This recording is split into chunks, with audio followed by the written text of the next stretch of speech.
A Igreja em Festa da Teofania. Preparação do centenário do Profeta em marcha. Sejam bem-vindos a mais uma edição da Tocovisão.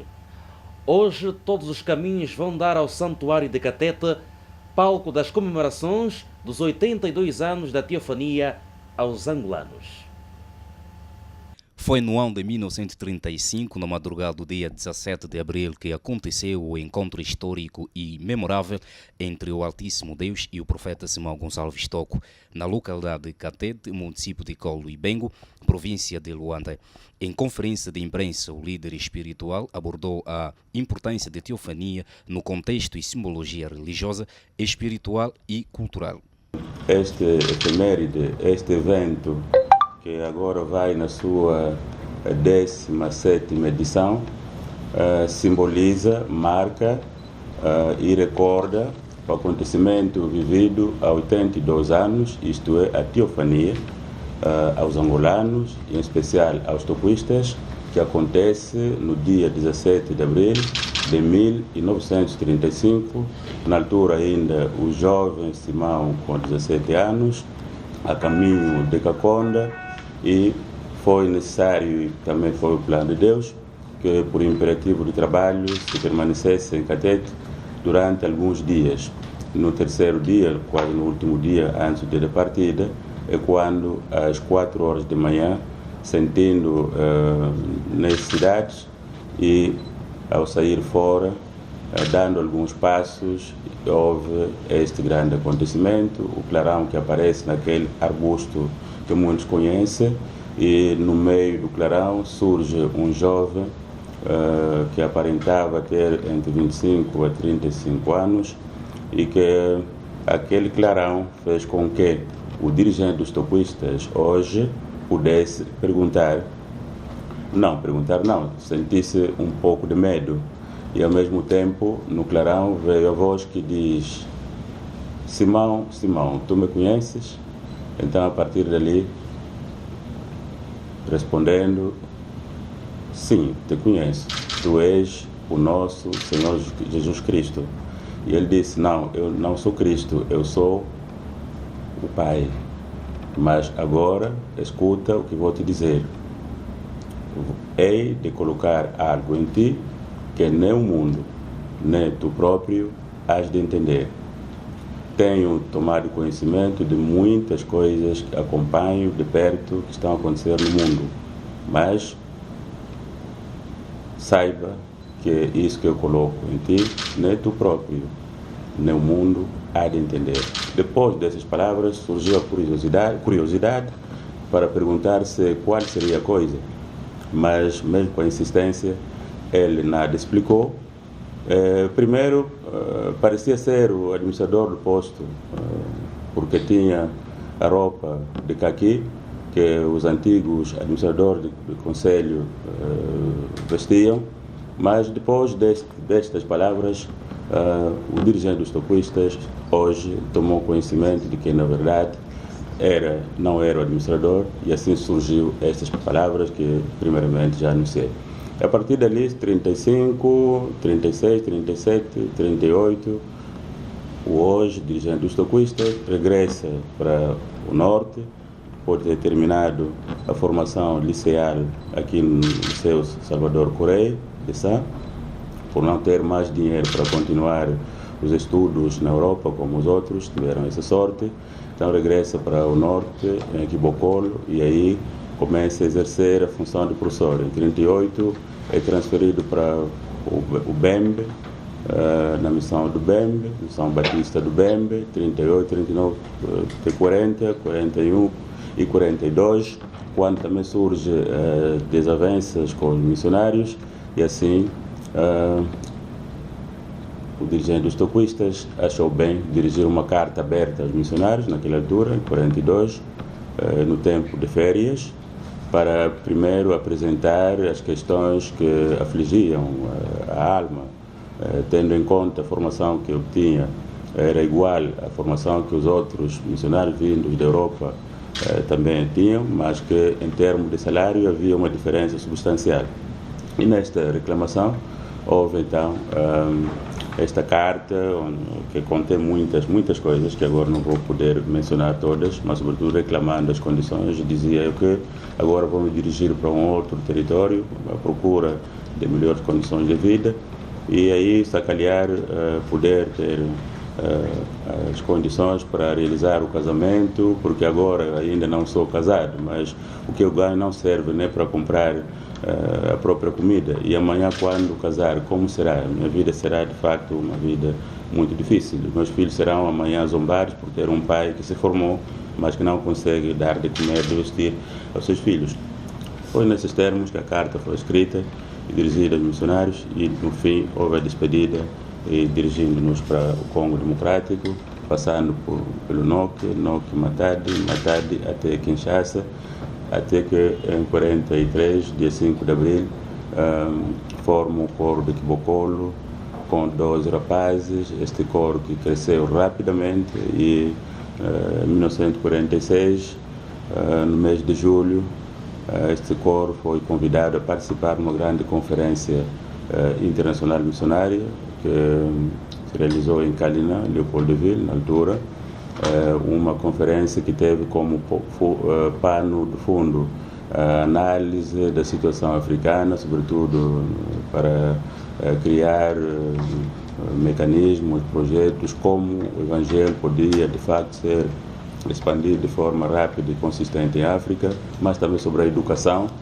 do povo africano, a instrução e a criação de condições para que pudesse existir postos médicos, sobretudo também formar as mulheres para tratar bem seus maridos e também trabalhar nos postos, porque na altura havia muitas epidemias que matavam os africanos, os missionários, comovidos com esta situação. Então, colocaram tantos temas para que fossem debatidos de dia 15 de julho a dia 21.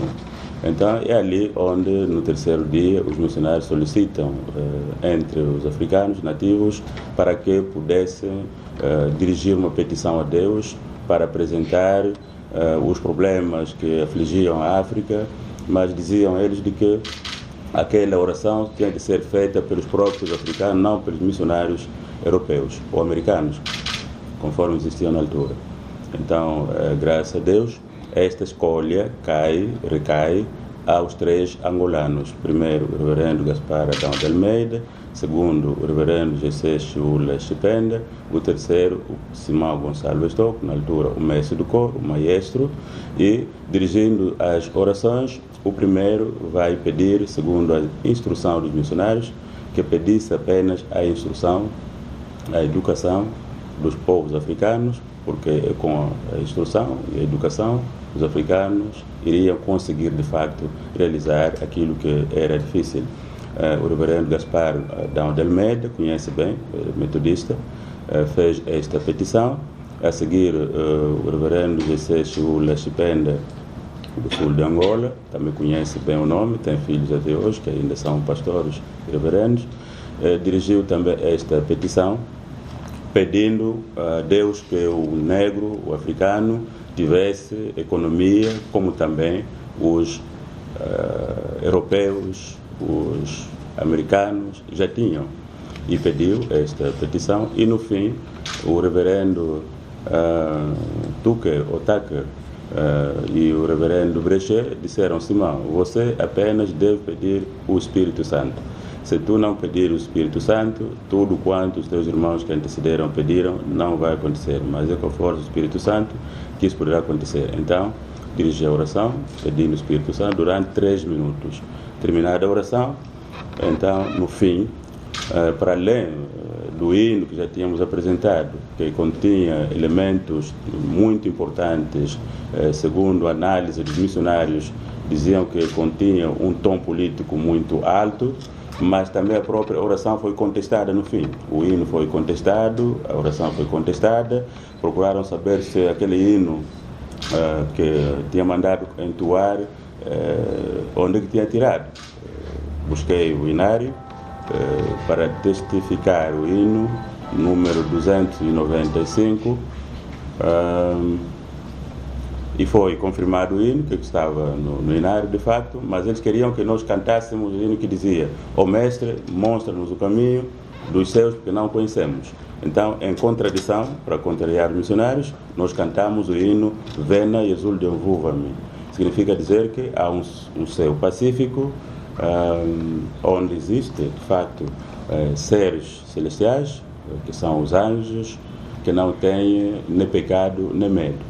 Então este hino foi interpretado como que fosse um hino de reivindicação, um hino que continha elementos reivindicativos, mas depois de ter sido consultado o inário, o hino foi encontrado no inário, então apaziguou-se aquele tumulto, sobretudo levantado pelo reverendo Salom, ou Salmão, em português Salmão. Então assim aconteceu. 3 anos depois, no dia 25 de dezembro, de julho, depois da nossa viagem realizada aqui em Bocolo em 49, para irmos à missão, rendermos louvor, porque a missão completava 50 anos, a missão de Quibocolo.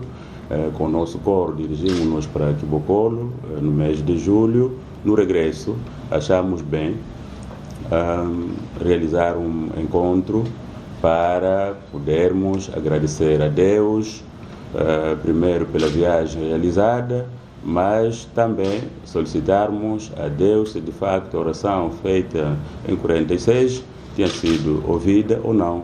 Assim, no dia 24 de julho de 49, reuni em casa, em Mayengue 149, o número da casa, o número de 35 mais 1, e a partir dali começamos com a vigília, orações, vigília, cânticos, e às 0 horas nós perguntamos a Deus Pai se de facto a oração de 49 tinha sido ouvida. Quando o relógio marcava 0 horas, houve a descida do Espírito Santo. O Espírito atacou a todos presentes e começaram a falar línguas. Outros interpretavam línguas que antes não conheciam.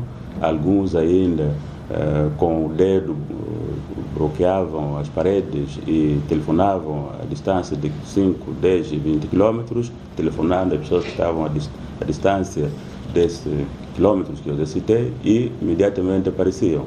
No dia seguinte, a fama espalhou-se em toda a cidade indígena de Leopoldville, e aí houve, de facto, a manifestação do Espírito Santo em Leopoldville, em África no geral, e que fez com que houvesse discórdias entre os missionários e o profeta Simão Gonçalves Tocco, o dirigente hoje dos toquistas, porque a partir dali a igreja de Itagá começou a encher de facto, de forma numerosa, que os missionários procuraram questionar seu porquê que havia aquela aderência massiva, e chamaram: Simão, diz-nos, o que tens ensinado a essa gente? Porque estamos aqui quase 70 anos, em Leopoldville nunca vimos tanta gente assim, o que estás a ensinar?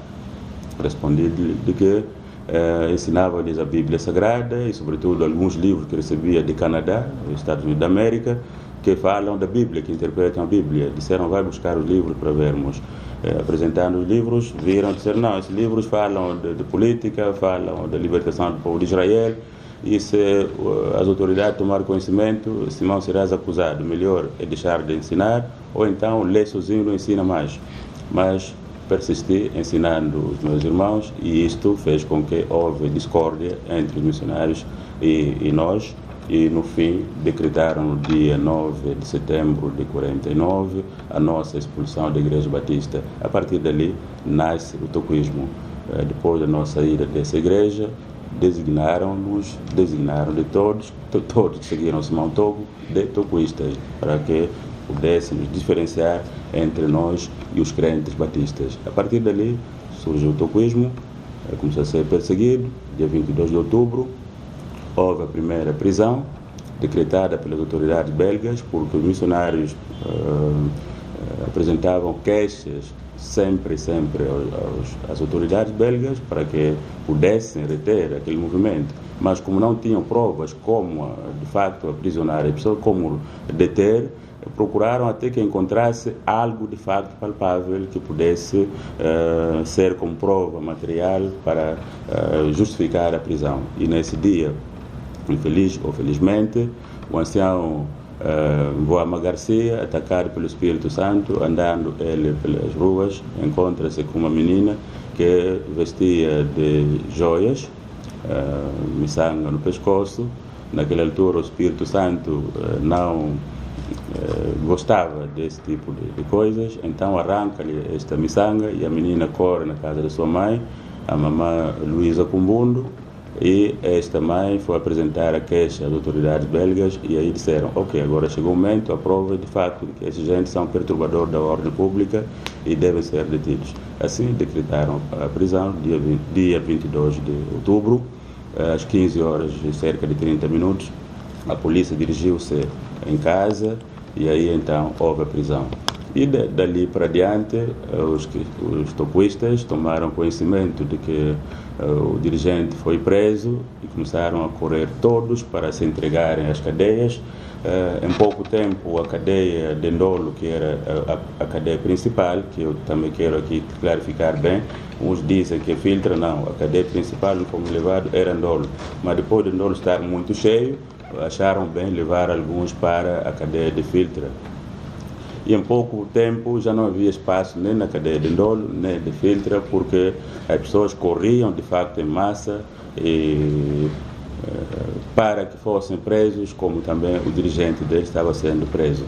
No fim, como não havia mais espaço para as cadeias, colocaram barreiras para que impedissem a ida das pessoas para as cadeias. A polícia colocou barreiras à volta dessas cadeias, que eu já citei, para impedir, mas infelizmente a juventude, sobretudo, corria em massa, rompiam as barreiras policiais e dirigiam-se para as cadeias.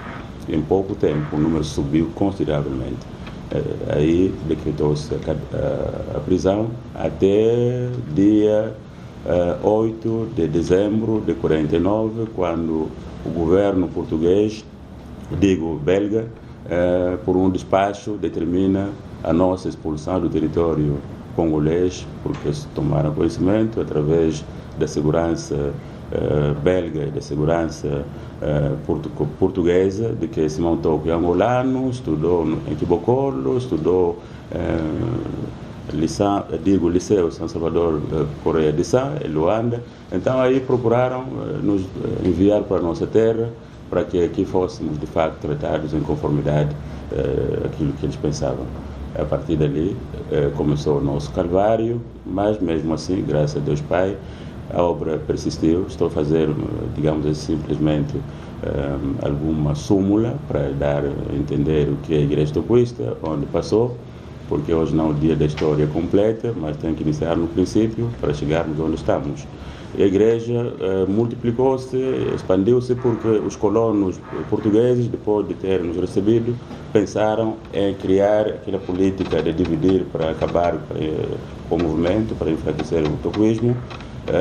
Foram enviando 3 para lá, 20 para lá, 5 por aí, e dividiram todos os toquistas, seguidores de Simão Gonçalves Toco, nas várias províncias do país. E como era já previsto, nós fomos instalados no Colonato de Vadeloz a partir do dia 5 de fevereiro de 1950, onde ficamos até dia 11 de novembro de 1950.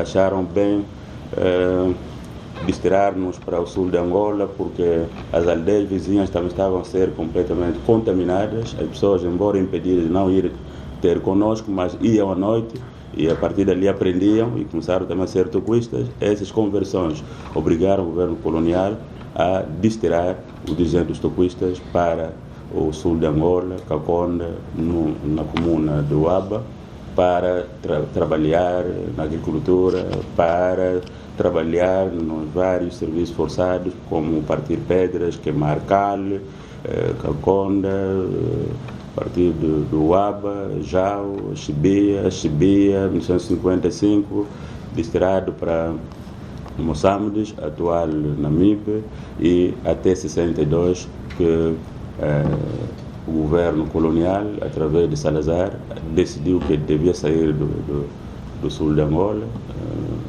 em Ponta Albina, para ir ao norte de Angola, chamar as populações do norte devido à guerra que tinha começar no norte e que fosse chamar, de facto, os nativos, os angolanos, que tinham refugiado na mata, porque as aldeias estavam vazias. Era necessário chamar os angolanos para regressar nas aldeias, porque isso criava também um clima de suspeição. As aldeias eram vazias e os colonos não podiam circular à vontade porque não havia informações. Então pensaram que a única pessoa que tinha autoridade e capacidade de convencer as populações do norte a retomar as casas era Simão Gonçalves Toco. Então chamaram para voltar para o norte e chamar os angolanos. Fomos até Quimbata, Quimbata até Colonato, Colonato até primeiro Colonato, depois Quimbata, e Quimbata voltamos para Maquila do Zombo, e aí onde no dia 8 de agosto vou fundar a localidade, hoje chamada Cidade Santa, a sede espiritual, para ali colocar os toquistas que estavam a regressar do Congo, no sentido de não estarem misturados nas aldeias, para evitar as queixas sempre existiam de que os toquistas fizeram, os toquistas disseram, são terroristas, fizeram aquilo. Então era necessário agrupar-los numa aldeia própria e se houvesse algo que o colono fosse lá ter ou buscar e não estarem misturados. E assim, no dia 8, como já disse, de agosto de 62, conseguimos encontrar aquele lugar e a partir dali Ntaia começou a ser erguido a partir de 62, 63, 64 e hoje temos aquela localidade que temos. Significa dizer que a história da igreja tem esses contornos, tem estas situações boas e sobretudo também negras, mas também eu me alegro de termos passado nesse tipo de situações, porque também se não passássemos nesse tipo de situações difíceis, o toquismo não teria graça que tem hoje, não teria força que tem hoje. Mas graças a essas dificuldades todas, perseguições, mortes, destérios e o resto, hoje o toquismo ganhou, de facto, a força que tem, e porque não há libertação sem derramamento de sangue. Mesmo o próprio Moisés não podia entrar no tabernáculo sem que primeiro imolasse um cordeiro ou um cabrito. Também o próprio Cristo, depois de ter nascido, houve também mortes de crianças inocentes e ele próprio tinha que ser morto para derramar sangue para que de facto houvesse a salvação. Por isso hoje estamos no mês de Páscoa, porque era necessário sangue. Também o toquismo tinha que derramar muito sangue, do tempo colonial até 5 anos depois da independência. Houve muitas mortes e, graças a Deus, como já disse, através desse sangue, a obra tornou consistente, tornou uma obra invencível, ainda que é imbatida por vários ventos que acontecem, mas sempre é consistente, firme, porque houve o derramamento de sangue e agora, ainda mais, com a ascensão, com a morte daquele que fez o concerto, então o concerto tornou ainda mais forte, conforme diz Hebreus, Paulo aos Hebreus, no capítulo 9, versículo 17, só o concerto só tem força onde houve derramamento de sangue. E este concerto tem força até hoje, terá força até a vinda de Cristo, porque houve todos estes acontecimentos. Eu quero dizer é que os toquistas devem ficar satisfeitos por terem passado por estas coisas todas, porque assim Deus quis, para que a sua igreja, a sua obra, tomasse, de facto, o lugar que tomou e que vai tomar ainda. A preparação do centenário do profeta Simão Gonçalves Toco a ter lugar na Cidade Santa já tem uma comissão oficial. Gabinete do líder espiritual. Despacho número 2/GLE/0017. Considerando o tempo que nos resta para a grandiosa e apoteosa comemoração, convido a criar os mecanismos de organização, concepção e estruturação de um programa global sobre todos os elementos que serão necessários para este fim, usando das prerrogativas que os documentos normativos me conferem na sua alínea H, conjugado com a alínea K do artigo número 36º dos Estatutos da Igreja e da excelência do poder que Jeová Deus me consagrou, determino, primeiro, criar a comissão organizadora da celebração do centenário natalício a ter lugar nos dias 23 a 25 de fevereiro do ano 2018, na cidade santa do grande rei Itaia Maquela do Zongo. Segundo, a referida comissão é coordenada pelo reverendo pastor Sebastião Luta. Peço que se levante e saudamos com uma salva de palmas. E integram os seguintes responsáveis. A linha A, pastor David Bongo, representante da província eclesiástica do Uís. Pastor Adelino Eurico Chingualulu, secretário da comissão. Pastor Afonso Vieira Lopes, membro da comissão. Pastor Videira João, porta-voz da comissão. Pastor Daniel Ladisso, conselheiro. Pastor Salvador Francisco, financeiro. Ancião Baltazar Ombo, técnico. Pastor João Raul Sambu, membro da comissão. Pastor André Vetukele, membro da comissão. Pastor Ramos Brito, membro da comissão. Reverendo Pastor Simão Fernando Tibeta, supervisor. Convido os amados irmãos a acompanharem a homilia de Sua Santidade, o profeta Simão Gonçalves Toco, subordinado ao tema Só a Santidade nos convém. Filhas e filhos de Deus, quero agradecer em nome daquele que me ungiu e consagrou-me para a sua missão, o momento que Ele nos oferece de estarmos aqui na sua casa para lhe rendermos louvores, para adorarmos o seu santo nome, mas também para aprendermos no seu santo templo os seus ensinamentos de igreja. Aleluia!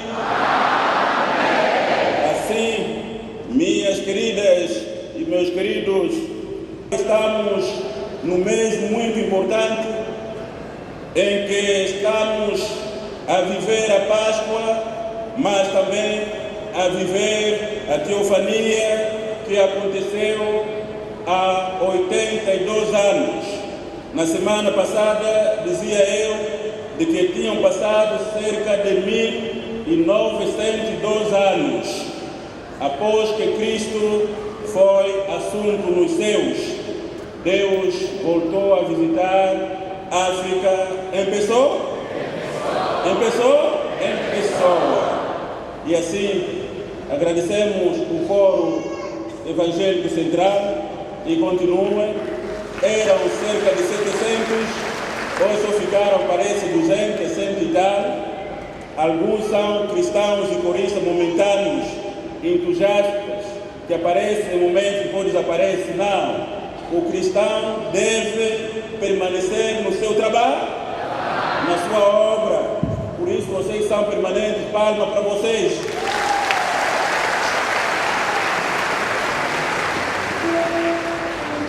assim como também o nosso coro tabernáculo Palmas. Amadas e amados, eu tenho a minha Bíblia, já está aberta. Também abre as vossas em Êxodo 19, versículo 9 até o versículo 16. É o texto da nossa conversa.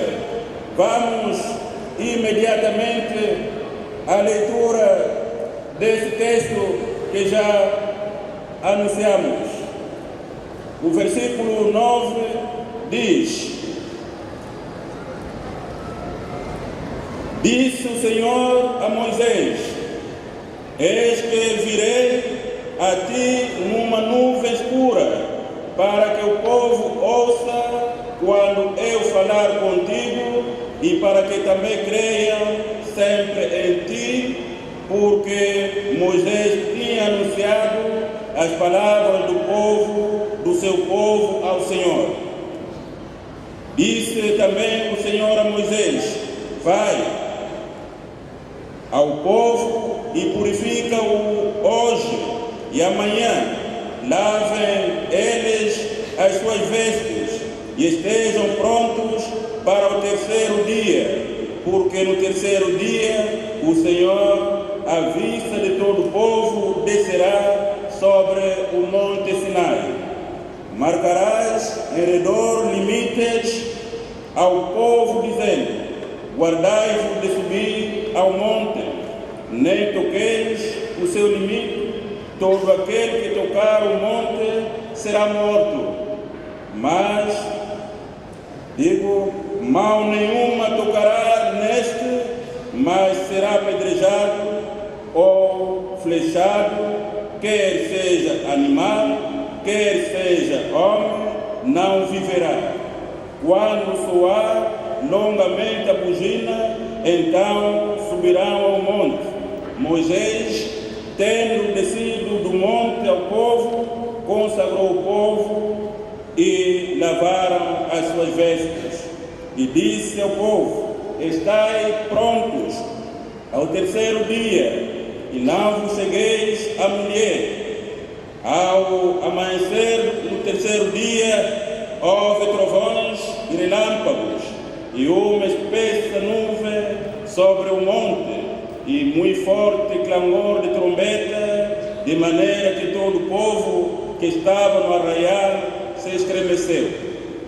Moisés levou o povo fora do arraial ao encontro de Deus, e puseram-se ao pé do monte.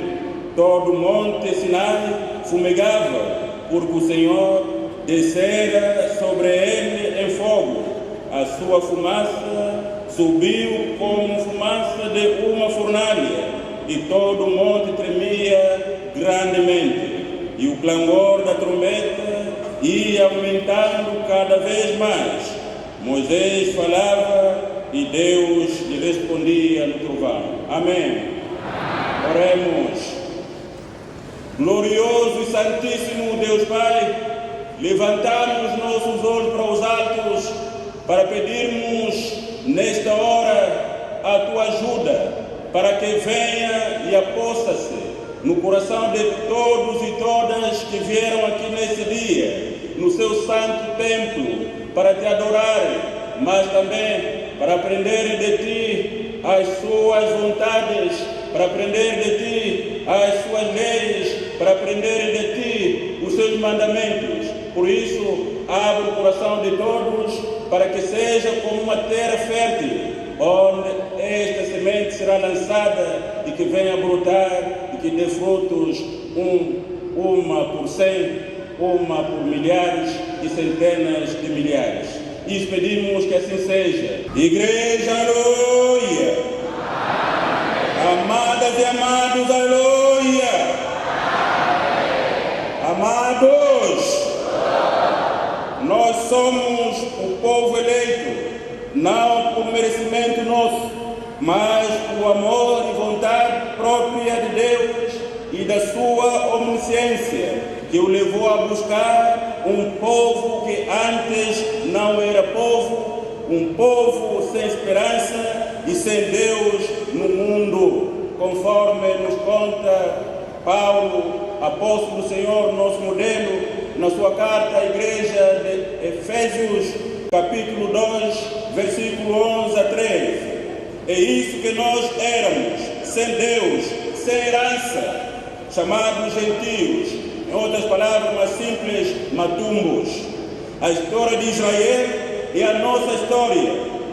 Da mesma forma como se processou a libertação daquele povo, Deus fez a mesmíssima coisa para conosco. Falta-nos pouco menos de 6 dias para subirmos ao monte, ao santuário de Deus vivo em Catete. Assim, Deus Pai quer que conversemos sobre a sua própria identidade, a qual Ele pede a todos que sejam como Ele é. Primeiro São Pedro, ou primeira epístola de Pedro, capítulo 1, versículo 15 a 16.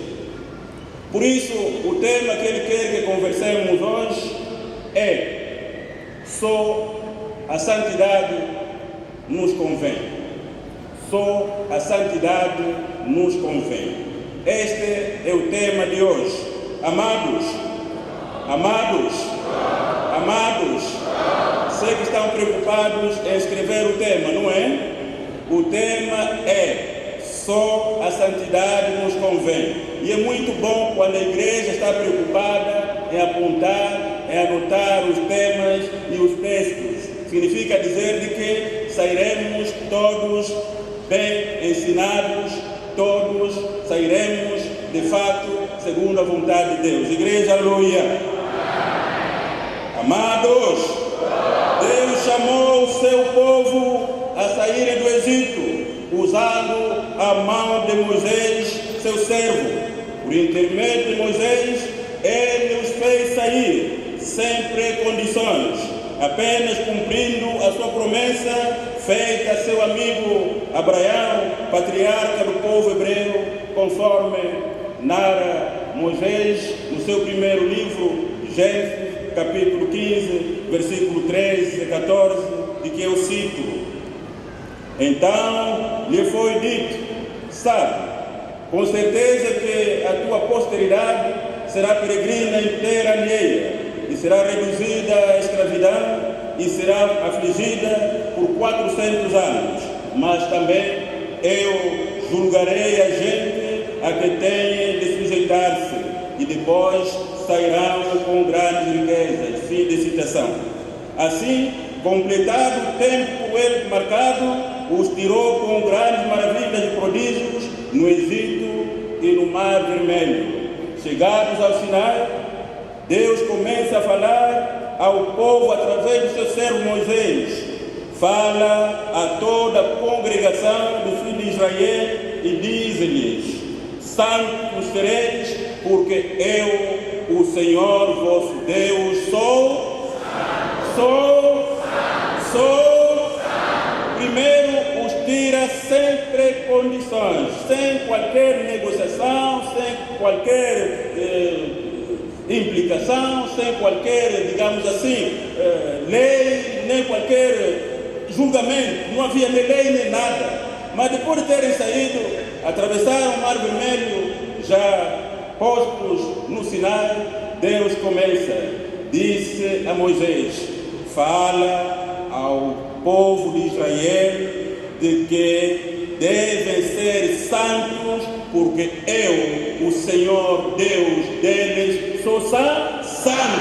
Aí começa a situação. Como é? Ele começa a ser um professor, primeiro, para ensinar o que ele quer. Levítico 19, 2. Amados, Deus pede que eles fossem daí em diante diligentes, ou seja, cuidadosos, no modo como iriam viver entre eles e o seu Deus. Ele pede que fossem cuidadosos, ativos, atentos e prontos. Primeiro, para ouvirem. Segundo, para guardarem a aliança que estavam selando, que vinha com promessa desde o tempo de Abraão, o patriarca deles. Êxodo 19:5. Deus adiciona as vantagens que viriam desta fidelidade. Primeiro, seriam sua propriedade peculiar. Primeira vantagem, se ele guardasse. Segundo, para além de ser propriedade peculiar, e eu queria explicar o que é isso, propriedade peculiar, em breve digo, significa povo especial, específico, particular, um povo invulgar. Segundo, seriam reino de sacerdotes. Terceiro, nação santa. Nação santa. Deus, como professor, como pedagogo, está a ensinar as vantagens que este povo teria se guardasse as suas leis. Ele não está ainda a utilizar as leis para penalização dos fatos que viessem a ocorrer. Mas primeiro ensina, se guardarem isso, se praticarem isto, tereis estas vantagens. Vocês sereis para mim uma propriedade peculiar. Para mim sereis um reino de sacerdotes. Para mim sereis uma nação santa. Nação santa. 3 elementos importantes que este povo deveria adquirir se andasse segundo o conselho e o concerto de Deus. Ele mostrou a eles que tinha esta autoridade de assim fazer, se eles ouvissem e procedessem diligentemente, porque toda a terra é dele. Toda a terra, toda a terra, toda a terra. Ele disse que ele tinha autoridade de lhes conceder isso, porque toda a terra é dele. O povo, embora ter visto todas estas coisas desde o Egito, no Mar Vermelho e no deserto, mas mesmo assim sempre andaram na sua desobediência e rebelião. E esta levou-lhes a vacilar em cumprir a ordem de Deus. Assim, Deus convidou-lhes a irem ao seu encontro no Sinai, a ver se iriam crer. Versículo 9 do nosso texto principal. Amadas e amados, mas na sua ida ao seu encontro requereria uma preparação profunda e sem fingimento nem reservas. Não só pegar na maleta e ir. Havia, de fato, condições, requisitos que deveriam primeiro ser cumpridos, só assim iriam subir para o monte. Versículo 10 do nosso texto principal, Êxodo 19. Deus disse a Moisés que fosse transmitir ao povo que se purificasse naquele dia e lavassem as suas roupas ou vestes, e no terceiro dia estivessem prontos, porque o Senhor iria aparecer à vista de todo o povo. O nosso tema é... O nosso tema é... O nosso tema é... Aquele povo de dura cerviz preparou-se para ir ao encontro de Deus. Assim, Moisés levou o povo ao terceiro dia. O povo hebraico estava prestes a descobrir que Deus era terrivelmente aterrador, não somente para os seus inimigos, mas também para os seus amigos, quando estes falhassem nos seus compromissos. Aleluia! Ele mostrou, estavam prestes a conhecer que Deus era terrivelmente aterrador, não somente contra os inimigos, mas também contra os amigos que falham nos compromissos. Aleluia! Eles viram e ouviram os trovões e relâmpagos, fogo e nuvem escura. Amados, aquilo não era um filme, como temos assistido, não. Ou porque é uma ficção, não. Mas era a verdadeira descrição da presença de Deus em Sinai, a sua presença real. Lição. Amada igreja e querido povo eleito, nós somos ordenados a temer a Deus, pois Ele é terrível e indomável. Ninguém, mas ninguém mesmo, é capaz de parar-lhe quando se levanta na sua ira para se vingar daqueles que o provocam a ira. Igreja de Cristo, a preparação que Deus pede no versículo 10 não é uma ordem de vestir-se bem, como sempre gostamos. Vou à igreja, tem de procurar boa roupa, bom sapato e tal. Não. Esta é uma linguagem simbólica sobre os cuidados até quando se pretende aproximar-se diante do Santo dos Santos. Aleluia!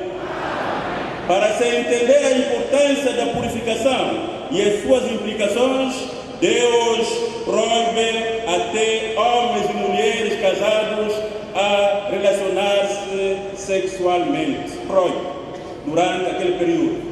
Êxodo 19, versículo 15. Alguém poderá dizer, será que fazer sexo com a minha mulher casada na igreja é ato sujo? Ou a roupa suja é um insulto a Deus? Não é isso que eu estou a dizer. Estas são instruções que manifestam a absoluta santidade de Deus. Amados, espero que esta ordem de Deus, que agora cito no versículo 15, não venha criar problemas entre os casais. O pai disse, o pai falou, até porque o pai disse, e depois problema nos 24 anciãos. O pai disse, o pai falou, o pai disse. Que é isso? Que estou a dizer? O que é isso? Não, o pai é que disse na igreja, não aproxima aqui. E depois luta na casa.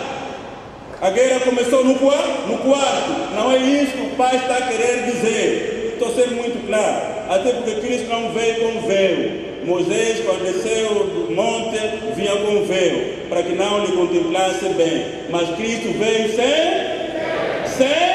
véu, para colocar tudo às claras, no prato limpo. Aleluia. Eu repito. Alguém poderá dizer, será que eu dormir com meu marido, com a minha mulher, e termos este ato que Deus Pai criou, será que é sujo? Ou eu ir à igreja com roupa suja é insulto a Deus? Não é isso que eu estou querendo dizer. Estas instruções manifestam a absoluta santidade de Deus, para você compreender que Deus é santo.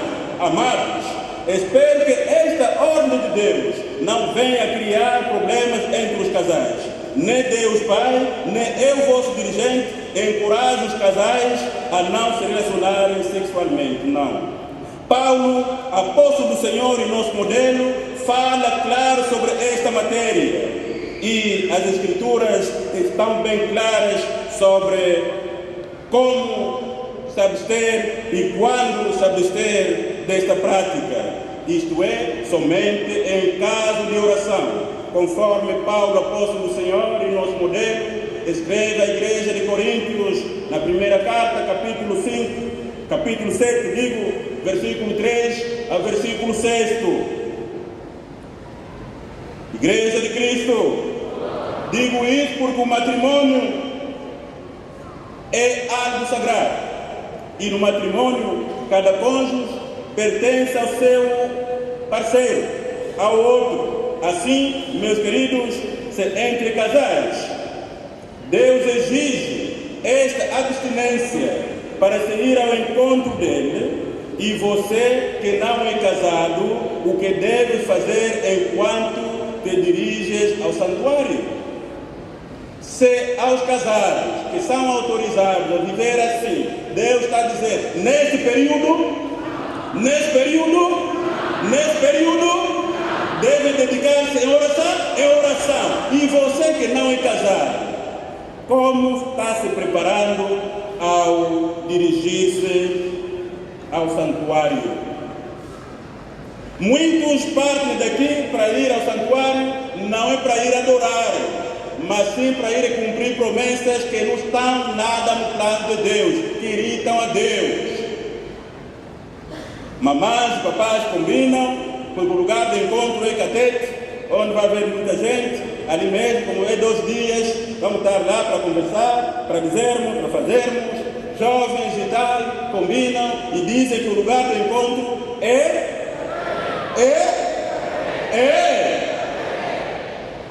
se os casados estão a ser proibidos e você que não é casado, que vai proceder assim, levará a bênção? Levará a bênção? Levará a bênção? Levará a bênção? Vão dizer a todos os vossos irmãos e familiares, toquistas e não toquistas, que gostam de ir ao santuário, que conhecem que lá Deus desceu em pessoa e onde Ele desce há poder, deixa algo.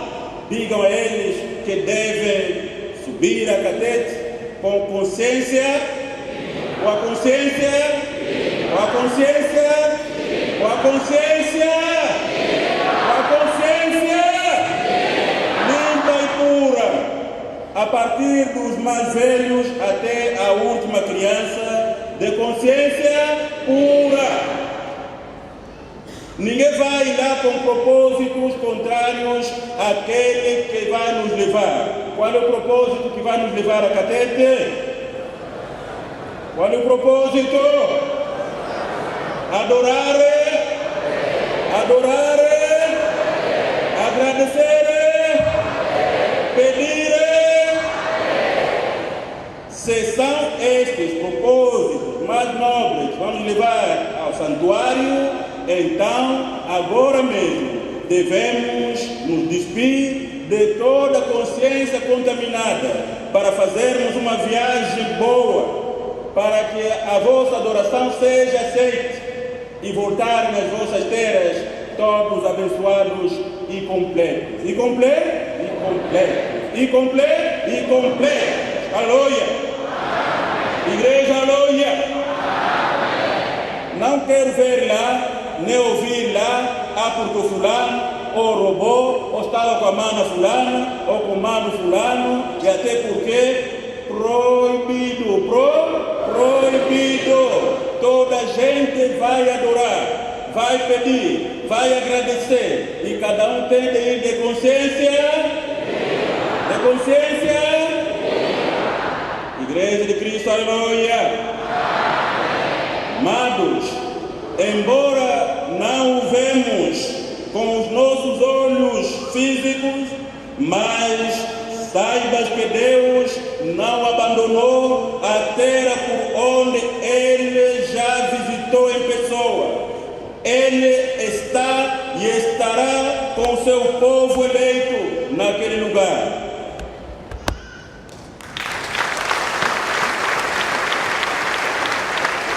Aquele que ir puro e santificado verá e sentirá a presença de Deus na sua vida. Aleluia!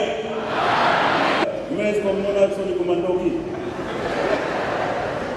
As vistas, os olhos que não sentem vergonha estão olhos de feiticeiro. Para você comer tem que sentir vergonha. A partir de hoje, fofoca! Cantamos bem no começo. Nós aqui na nossa terra de África somos estrelas. Somos estrelas. Se somos estrelas da manhã, então devemos buscar a vontade de amar os irmãos e não fofocas. Minha filha Timothée, agradeço pelo dom que tens de compor hinos do momento e eu espero que vai preparar-se para com Bambila mexer lá o santuário de Catete.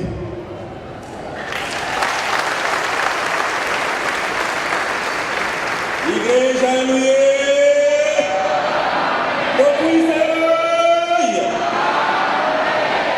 Boa preparação, meus queridos e minhas queridas. Comunica a todos os irmãos que estão nas províncias e que vão deslocar-se a Catete. boa preparação espiritual e material, para que possamos estar em paz com Deus.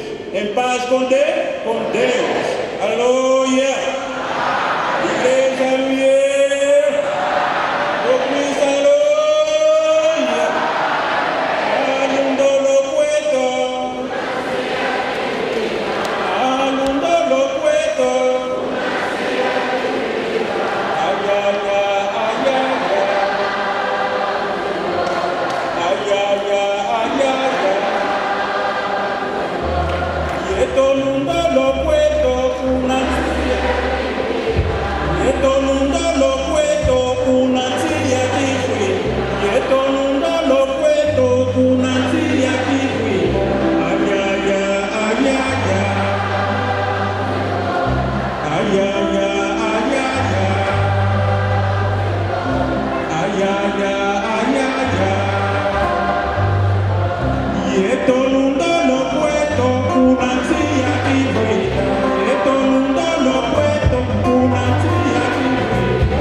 E com esta homilia de Sua Santidade o Profeta Simão Gonçalves Toco, está a encerrar mais uma edição da Tocovisão.